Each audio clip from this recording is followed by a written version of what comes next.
बिस्मिल्लाहिर्रहमानिर्रहीम। आज हम लाहौर रिंग रोड का सफ़र करेंगे। अगर आप इस चैनल पर नए हैं तो चैनल को लाइक करें, सब्सक्राइब करें। लाहौर रिंग रोड की तमीर 2009 में शुरू की गई थी। इसकी लंबाई 85 किलोमीटर है। Lahore ring road 6 lane road है।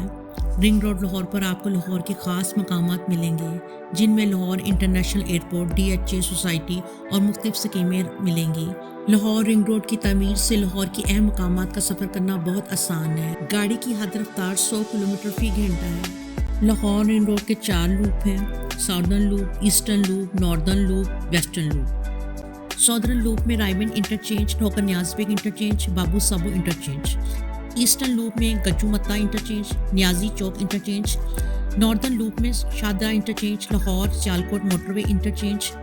वेस्टर्न लूप में सगियां इंटरचेंज, अल्लामा इकबाल इंटरनेशनल एयरपोर्ट इंटरचेंज शामिल हैं।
ये था हमारा आज का रिंग रोड का सफ़र। मुझे इस तरह की वीडियो देखने के लिए हमारे चैनल को सब्सक्राइब करें।